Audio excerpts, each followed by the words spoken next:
this is real love. Say this is real love. This is real love. Oh.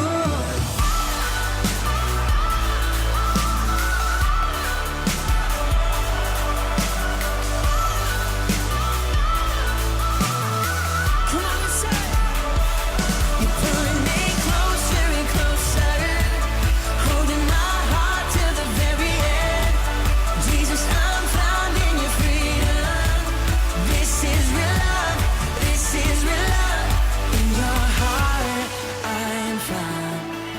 I want you. I want you. You want it. All right, well, good morning, Manna Church family. How you guys feeling today? I'm going to tell you, 8:30 service was a little bit more lively, and they were up an extra hour at least. Come on, 10 a.m. How you guys feeling today? That's what I'm talking about. So much better. Hey, so excited to have you with us for the wrap up of our New Year, New You series. If you're here with us for the very first time, you probably don't know who I am. My name is Joe Adams. I'm the lead pastor here at Manna Church. And really what we've been doing over the last 3 weeks, and wrapping it up in week 4 today, is we've been diving into some biblical habits that I think we all need to begin to apply in our lives. You know, the new year really is probably the most natural time of the year to begin to make some new goals, maybe renew some old resolutions, or at the very least, decide I'm going to make some changes in this new year. But as I've shared over the last few weeks, 92% of all New Year's resolutions don't make it past Valentine's Day. Isn't that sad? But it's the reality. You've experienced it, I've experienced it, it's just the way things go. See, the thing is, we often have these great goals, or we have these great intentions, but we lack the habits that we need to carry them through. See, habits are the key. Over the last few weeks, I've shared some quotes with you, and I think they really just help set the stage for the series. And the first one is by author Sean Covey, who wrote a book on the idea of habits and said this. He said, our habits will make us or break us. We become what we repeatedly do. They shape who we are. James Clear, in his book Atomic Habits, said it this way. He said, you don't rise to the level of your goals, you fall to the level of your systems. And what are systems? They're habits. And so far too often we make these great goals, but we don't implement some habits to help them succeed, to help us actually achieve them. Like if you want to lose some weight in 2020, you need to develop some habits of eating healthier and exercising. Am I right? Some of you got some special plan that nobody knows about and we all want it, but those are generally the two things that you need. So we need to develop some key habits. I said in week number 1 that I really believe that 2020 could be the best year of your life. But it will only be the best year of your life if it's the best year of your life with God. And so we need to invest, develop some habits to cultivate our own relationship with God. And that's really where this series is all about. And so over the last 3 weeks, I've talked about 3 key habits, and I'm going to give you a 4th one today. Just to briefly recap, week number 1, does anybody remember? Habit number 1 was to, come on, you guys are good. That's impressive. We need to put God first. Probably the most important thing that you can do in your life is to put God first in every area of it. In week number 2, I shared habit number 2 with you, and that was to control our thoughts. We need to learn to control our thoughts. I said that we'll never change our lives unless we learn to change the way we think. Because what we think determines what we do. And then Paul said in Romans chapter 12, verse 2, that we need to renew our minds. So we talked about how to do that in week number 2. Last week, week 3, I shared the 3rd habit, and that was that we all need to develop a habit of aligning our lives with our purpose. In case you didn't know this, you have a uniquely designed, God-given purpose that is specific to your life. I say it this way all the time. You were created on purpose, for purpose. And what we need to do is begin to live our lives according to the purpose that God has created for us. In other words, we don't live by default. We need to start living by design. Today's habit is a giant one. In fact, today's habit has shaped you more than you realize. And I believe that this habit will actually help you maintain the first 3 habits that we've talked about. So if you're taking notes today, get ready to write this one down. Habit number 4, as we wrap up this series, is that we need to develop a habit of choosing our relationships carefully. Let me say that one more time. We need to choose our relationships carefully. You are who you are, and you are where you are because of the people in your life. Some of those people you've chosen, some of them you haven't. Some you've even inherited for better or for worse. I don't know what your family life was like growing up. The fact remains that we are, in essence, the sum total of our relationships. And I know that as a pastor, you may feel like I get up on stage and I exaggerate some things, or I just say things just to make a point, but I just need you to know I'm not exaggerating when I say this. Your relationship decisions are the most important decisions you will ever make in your life. I'm not exaggerating when I say that. I've heard it said this way many different times. If you show me your friends, I'll show you your future. That's true. Because if you show me who you're spending time with, I'm going to have a pretty good idea of what your future will hold, of the trajectory of your life. In Proverbs chapter 12, verse 26, it says, the righteous choose their friends carefully, but the way of the wicked leads them astray.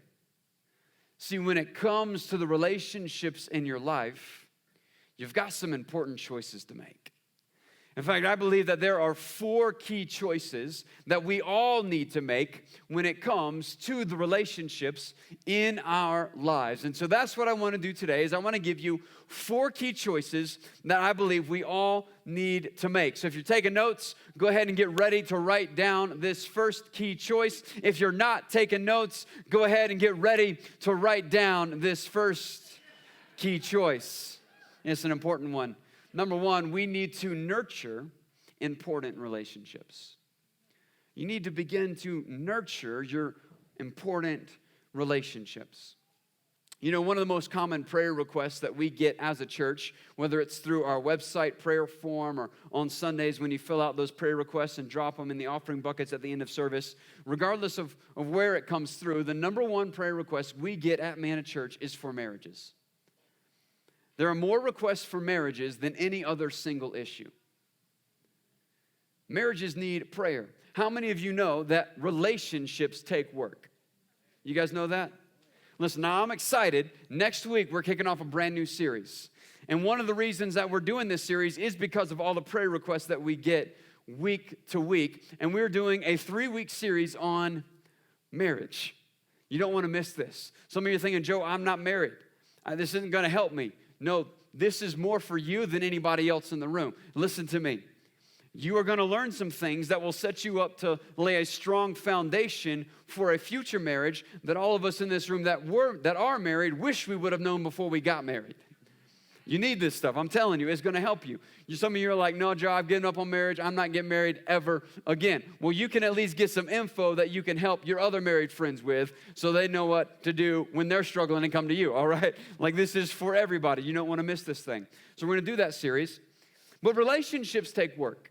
And I'm going to hit on this little marriage illustration for a moment because that's one of the many relationships we have in our lives. And I got to tell you, I am married to an amazing woman. Like I'm not just saying this from the stage because it's going to be a good afternoon for me this afternoon when I get home. When I say that my wife is amazing. Like she is probably as close to a saint as you can get in this lifetime. If you've ever met her, like she is just crazy kind. No, she really is that kind in real life all the time. And you would think being married to such an amazing woman would be easy, right? Well, it isn't. I just need you to know that. Like when I wake up in the morning, the first thing I have to deal with is being blinded by her halo. Like there's just some challenges, that I deal with. But as amazing as my wife is, our relationship still takes work. Like it turns out, as understanding as she is, she still wants to talk all the time about everything. And I just got to be real with you right now. Like, that's not my favorite thing. Like, I don't mind preaching on a Sunday morning, but after that, I'm good. Like, I don't want to talk the rest of the day. I get home from church, and my wife's like, so, Joe, how did it go? Tell me about first service and second service and third service. And I'm like, it was good. How many know that is not what she's looking for? No, my wife wants to talk about, I'm like, sweetie, I just lived it. I don't want to live it again. Like, we're good. But I know my wife, you guys ever heard of love languages before? Like we all receive love in different ways. My wife, she receives love through quality time and words of affirmation. Like she just wants to sit down and talk to me.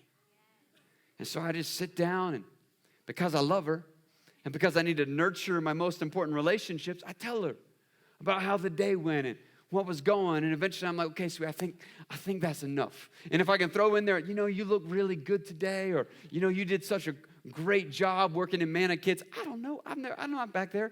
You did such a great job. She's like, oh, she just feels. You guys see what I'm talking about? Feels love. Listen, we need to nurture our important relationships. We need to give them time. We need to give them our energy. A lot of times I think we look at other people's marriages or other people's friendships or other people's family lives, and we think, man, it'd just be a lot better if I was in their situation. I mean, that grass sure is greener on the other side. Can I tell you something this morning? The grass isn't greener on the other side. The grass is greener where you water it. The grass is greener where you nurture it. And if it just so happens that your neighbor's grass is greener, it's because they have a higher water bill than you do. They've been watering it. They've been nurturing it. They've been investing in it. You guys with me this morning? So my wife and I, going back to our marriage, we've had seasons of our life where our marriage was okay. It wasn't great. Wasn't even really good. It was okay. We were making it. We've had seasons where it was good. We've had seasons where it was great. In fact, right now we happen to be in a season where we're like somewhere between good and great. Like things are going well. But we started 3 months ago reading a marriage book together. And once a week, we take time together in the evenings to read a chapter from a marriage book, and then we start talking about it. Is it because our marriage is struggling and falling apart? No, things are going well. It's because we don't want our marriage to get to the place where it starts struggling and falling apart. We want to nurture it now so that we don't have to fix it later. You guys see this? It's so important that we nurture our relationships before we ever need to. We talk about things. 1 Peter chapter 4, verse 7 and 8 says, the end of all things is at hand.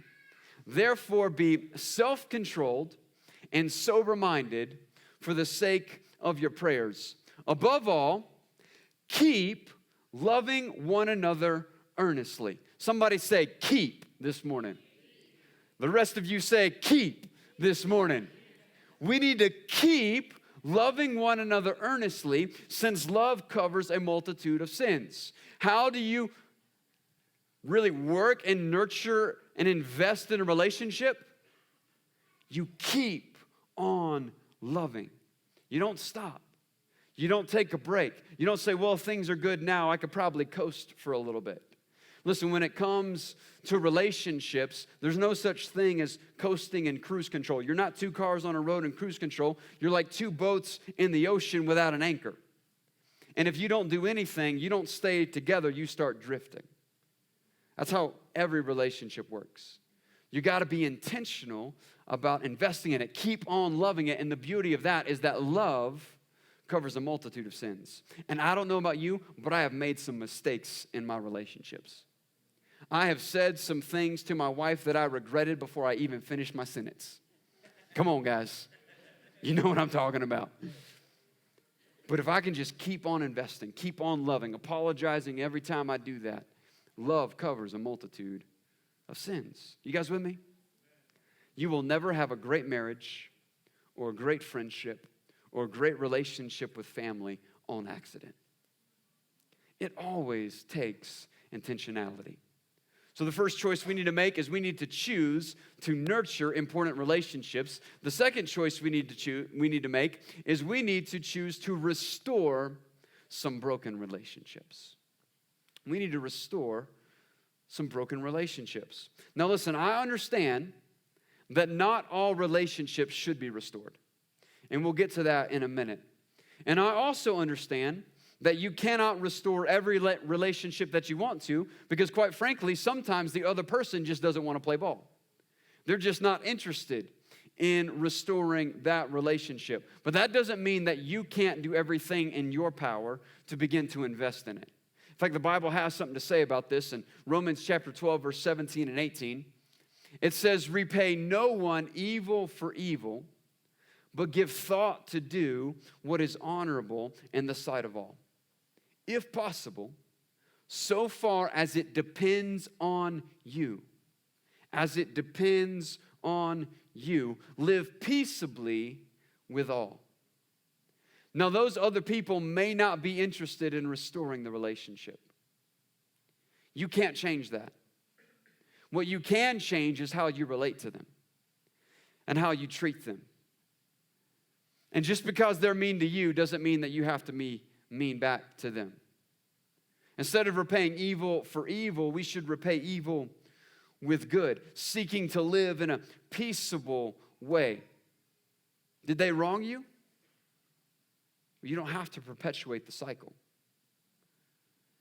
I would challenge you to choose to do the right thing, which is the hard thing, and to repay evil with good. Now, sometimes restoring a broken relationship just takes a little bit of intentional effort. Like you may have some relationships in your life and they're just not together, not because you meant for them to drift apart. It just kind of happened. You moved on, you moved to a different city, or your brothers are living, your family and siblings are living in one place and you're living in another. You just kind of lost touch. And in those cases, man, it's so simple. All you got to do is just pick up the phone and make that call. Just reach out. Begin to build connection. Reach out to that person. A relationship can be restored. Oftentimes, though, those relationships are broken for a reason. And it's going to require some forgiveness. So somebody's done something to you, and you're having a hard time forgiving them for it. Or you've got some broken relationships in your life that you know that you need to restore. And I'm telling you right now that the only way to do that is start with forgiveness. I've just become convinced over the years that unforgiveness ruins more relationships than any other single cause. I've seen this over and over and over again. And the thing about unforgiveness is we don't think it's as bad as it is. It's kind of a deceptive sin. It's like a sweet tasting poison. It feels good to hang on to that thing at times. We think we're getting even or getting some kind of revenge. But the consequences of unforgiveness are devastating.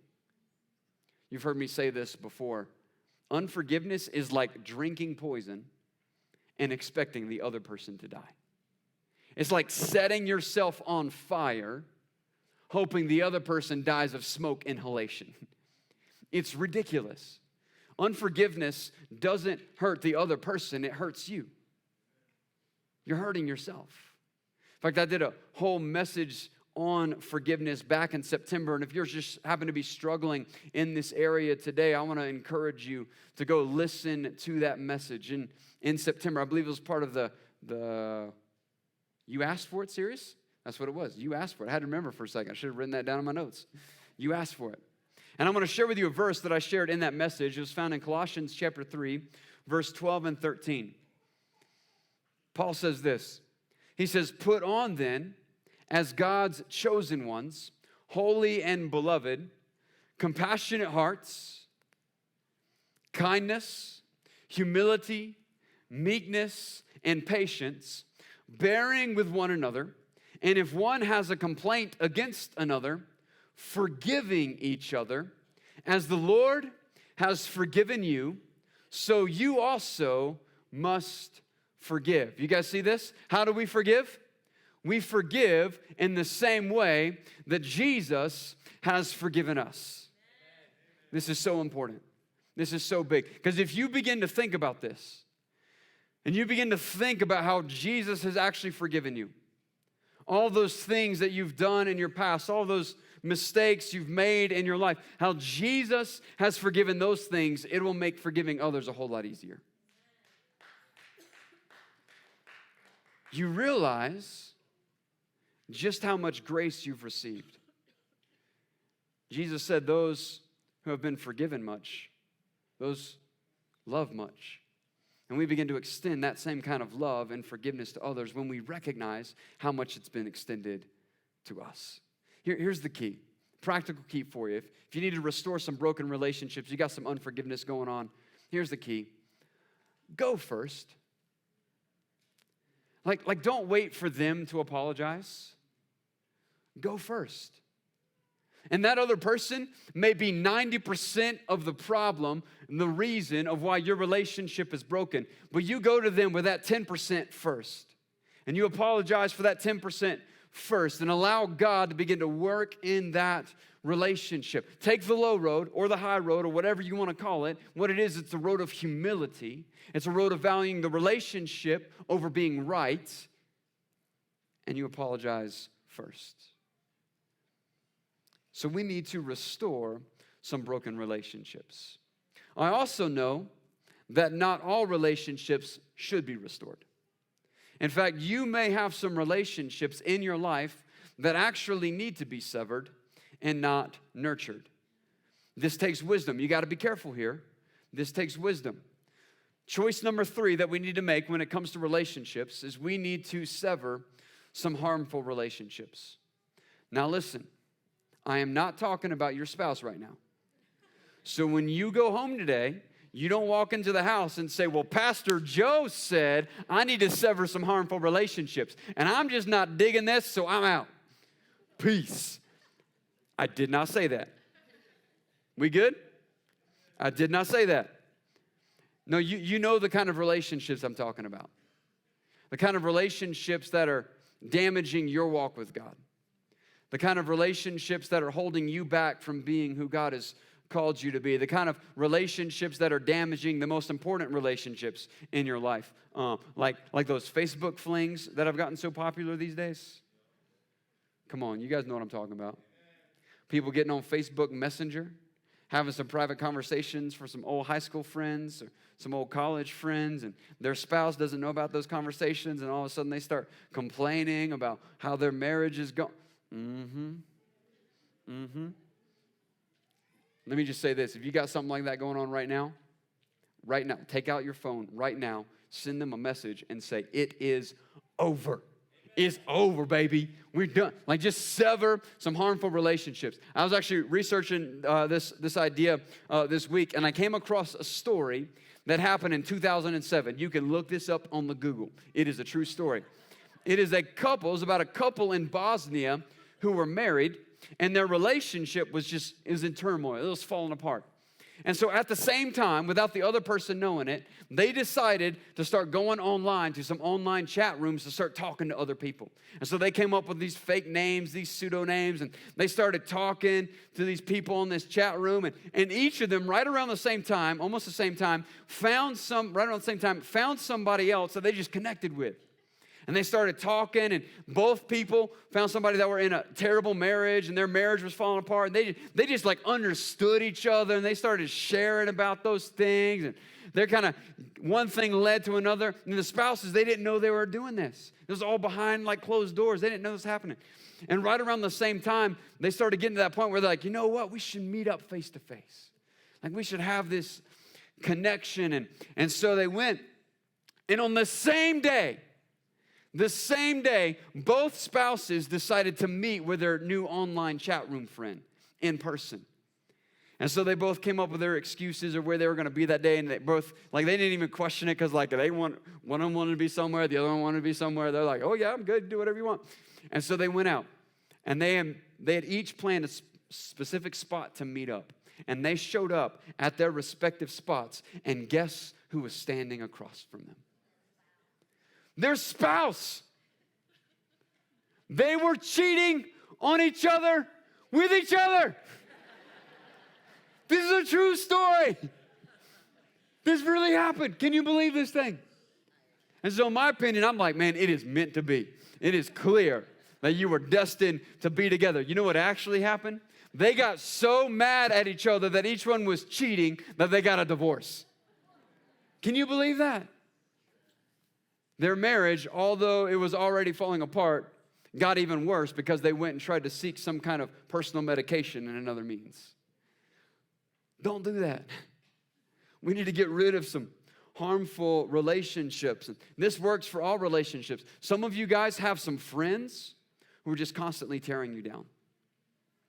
And you're trying to live this new life that God has called you to, and you're trying to take some new steps to go in a new direction, and they keep trying to rope you back into the old ways, rope you back into the old life. I want to tell you right now that those are not friends. They're not friends. You need to sever some relationships. Maybe some of you in this room are struggling with different kinds of addictions. And I've heard different stories of people who are struggling with alcohol, and they were addicted to alcohol. They were legit alcoholics, and they just came to a point in their lives where I got to move past this. And so they started getting treatment and doing these things. And they had some friends in their lives that all they wanted to do was party and go drinking on the weekends.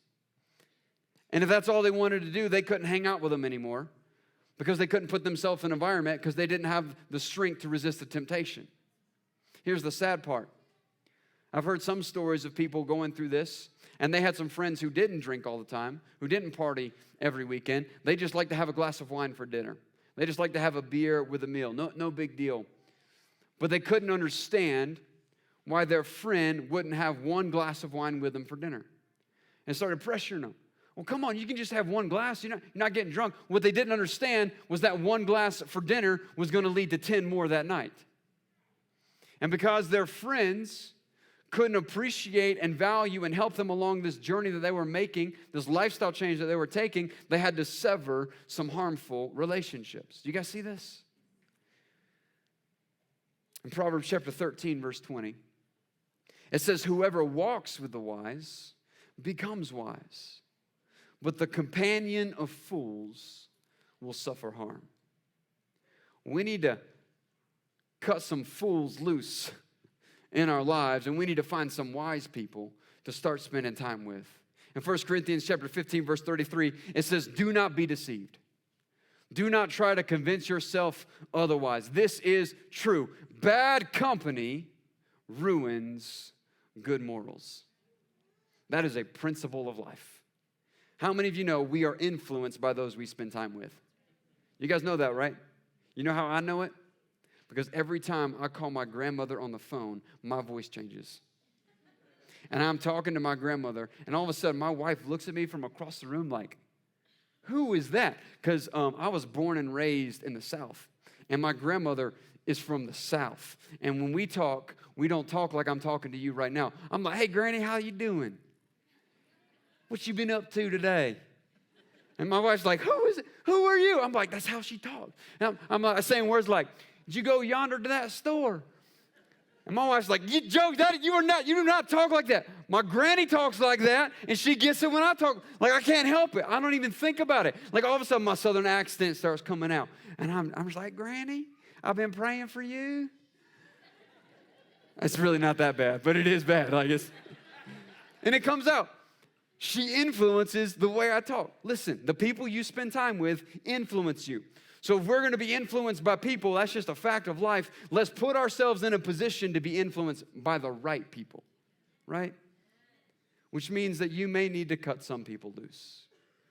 So we need to nurture important relationships. We need to restore some broken relationships. We need to sever any harmful relationships. And the fourth and final idea here is I believe every single one of us in this room, we need to initiate some meaningful relationships. Let's initiate meaningful relationships. That means start some that you don't have yet. One of our problems as broken humans is that our default mechanism is not to do this. I shared this verse with you during this series in Hebrews chapter 10, verse 24 and 25. The author of Hebrews says, let us consider how to stir up one another to love and good works, not neglecting to meet together, as is the habit of some, but encouraging one another, and all the more as you see the day drawing near. You know what he's saying? Don't fall into that bad habit of neglecting to meet together with some people who can encourage you, who can stir you up to be who God has called you to be, to love like God is calling you to love, to do some good works that God has prepared for you beforehand. No, let's create a good habit of meeting together with other people who can encourage us, and we can encourage them in the process. Let's develop some meaningful relationships. I think there's two that every single one of us should develop. If you don't have them going on today, make today the day that you decide to develop these two key relationships in your life. The first one, for those of you taking notes, is to develop our relationship with godly friends. We need to develop some meaningful relationships with some godly friends. You may be wondering, Joe, how do you know if they're godly or not? Simple. Being around them makes you more godly. Spending time with them makes you want to grow in your relationship with Jesus. Those are the kind of people you want to get around. Proverbs 27:17 is a pretty popular verse that's used often. It says, iron sharpens iron, and one man sharpens another. Here's this idea. You need to get around some people you can rub shoulders with, and they start smoothing out those rough edges. And they start, now how many of you know smoothing out rough edges on metal, on iron, is not necessarily a fun process. There's some friction there. There might be a little heat there. But that's okay because it's making us better. We need some people who can encourage us, who can inspire us, and who can even challenge us when we need it. By the way, if you're here this morning, you came to church on a Sunday morning, that's a good start. That's a good start because there's a bunch of people in this room who are trying to do the same things that you're trying to do. They're trying to figure out life and how to walk this life the way that God has for them. They're trying to learn how to grow closer in their relationship with Jesus. This is a great spot. But you know, as well as I know, that an hour and 10 minutes on a Sunday morning isn't really enough time to develop some meaningful relationships. You guys know that, right? Besides, I'm talking to you half the time. Like, how are you going to have time to meet somebody and talk to them? Doesn't really work that way. One thing that you could do that take it a step further is get on one of our serve teams. See, our serve teams are the people that make Sunday mornings happen. They come to a service, but then they serve a service. And they're getting together, and they're hanging out with some other people in this process, and they're getting to know people, and they're starting to build some relationships. And what I love about serve teams is they're not just rubbing shoulders together, but they're rubbing shoulders together, fulfilling a purpose, making a difference in the lives of many people every single week. It's a powerful thing. Serve team, I love you guys. Y'all are amazing. Thank you. Appreciate that. Get the serve team. Let me give you another option. Today, when you walked in, you probably saw there was a bunch of tables along the hallways with some displays. Do you guys see that? I love what Pastor Josh said earlier. He said it's not a science fair. We're not having a science fair today. It's our Connect Sunday. You know what Connect Sunday is? The Sunday we get you connected. Like that's the goal of today. We want to get you connected to some small groups. See, small groups are one of the most important things we do as a church because they create an atmosphere for you to meet some friends, for you to make some godly friendships, some real life-giving, encouraging, I'm going to stand with you and walk with you and encourage you and challenge you and inspire you and support you to be who God has called you to be. That's the idea of small groups. That's why we do these things. Is I just believe that every single person needs a place where they can belong and be encouraged to be who God has called them to be. We need that. Listen to me. You need that. So we've got Connect Sunday today, and there's a bunch of groups on display. I would encourage you to walk through and take a look at those groups and find one. And sign up for it. Listen, if you sign up for it, you're not committing to go to it. You're just saying, hey, I want some more information. So sign up for a bunch of them if you want to.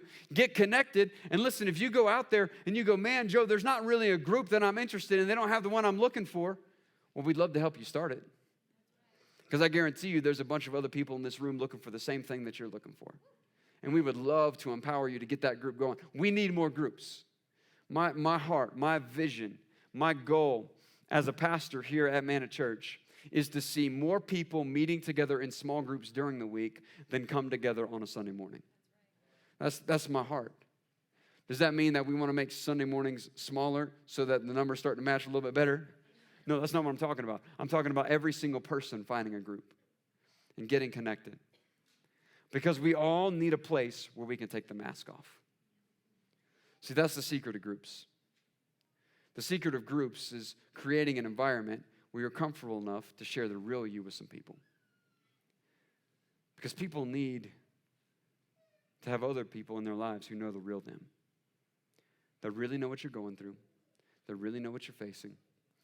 That can really come beside you and help you walk through the challenges of life. We all need that. And so we got all kinds of groups. We got a football group out there. We got some marriage groups. We got some Bible studies.